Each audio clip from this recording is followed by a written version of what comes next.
Many players will try to do a kick serve and they end up with an accidental slice. In today's video, I'm going to show you why this is happening and how you can fix it. And many players also have a hard time differentiating between a slice serve and a kick serve. They're not sure what kind of serve they just performed. So I'm going to show you how you can differentiate between these two serves. So a slice serve, number one, will have torso rotation most of the time. And as a result of that, the tip of the racket will be pointed more vertical towards the sky. And now the racket will travel towards the right on right-handers, and now slice will be imparted, making the ball spin this way. Now as a result of that, the ball will generally have a lower trajectory when it's a slice. So something like this. There's a certain look to a slice serve. It goes low over the net and doesn't have that high bounce once it touches ground on the other side. A kick serve, on the other hand, will have less torso rotation, and therefore the tip of the racket will be positioned more towards the left on right-handers. And now when contact is made, the racket will travel towards the right, and now the type of spin that's produced, it's more of a vertical spin. It's not a true top spin, so the racket is not in this position when we make contact, but more on a angled position, and when it goes over the ball ends up spinning in this way. And as a result of this contact point, the ball will have a different shape. It will stay higher in the air and will clear the net higher. It will also usually land shorter on the other side. And it has a certain look to it. See, this is a spin serve and this is a slice serve.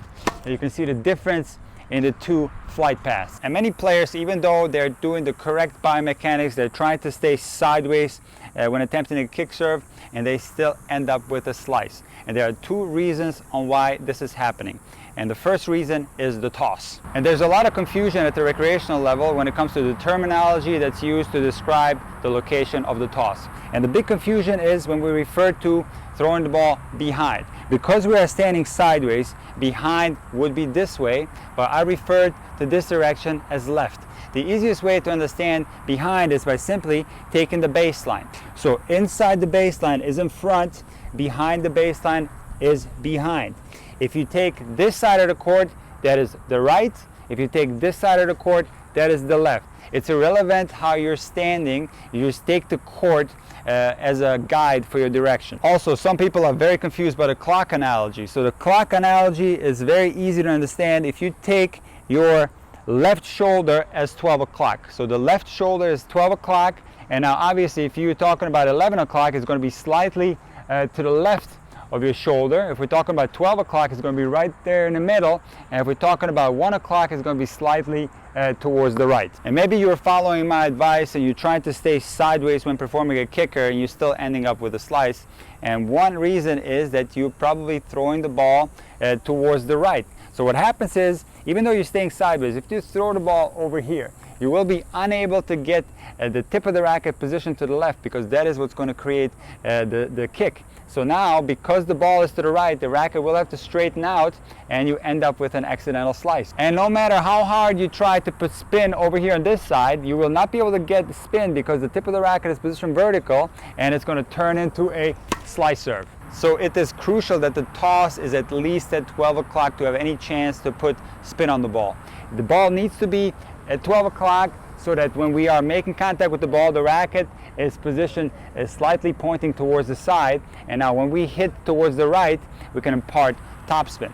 And if you're flexible enough, you can even throw the ball a little bit further towards the left at 11 o'clock, and then makes it even easier to get that racket to point towards the side. I will add that this requires a little bit more flexibility in your lower back area, because you will have to arch your body to be able to make comfortable contact. Another reason why you are ending up with a slice when attempting a kick is that you're rotating your torso. So if you do a correct toss, you throw the ball at 12 o'clock and you rotate into the contact, you will end up with a slice.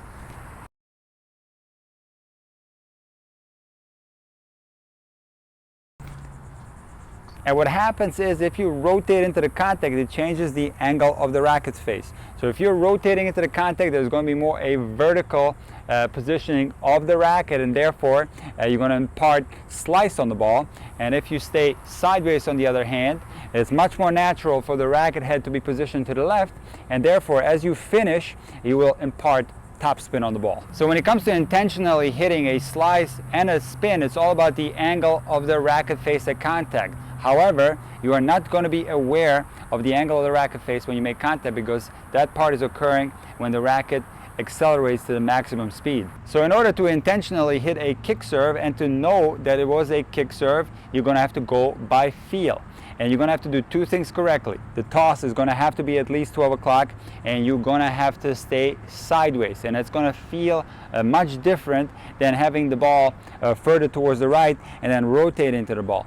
Once you start experiencing these different feelings, you will know what kind of serve you just performed. So on a kick serve, you just hold your shoulder sideways, you throw the ball at 12 o'clock, and now as you serve, you go by the shape of the ball, and where the ball landed, you can kind of determine whether it was a kick serve or not.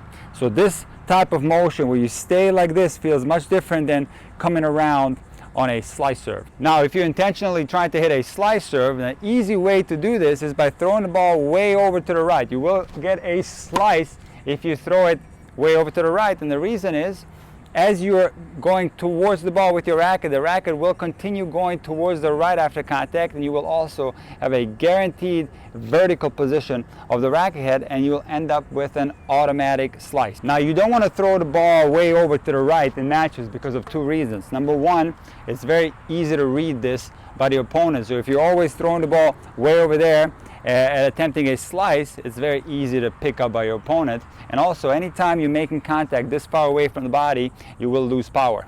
And here's what you'll have to do to make an intentional slice serve. Number one, you have to allow the torso to freely rotate, and also you need a rightward swing path. So what I suggest is picking something on the right side of the court, maybe the right net post if you're right-handed, and then coming around the body in a scooping action where you have the palm of your hand is positioned towards the sky on your finish. And that will create a slice serve. The toss can be either at 12 o'clock or 1 o'clock. So let me try one out. I'm going to try to slice this one.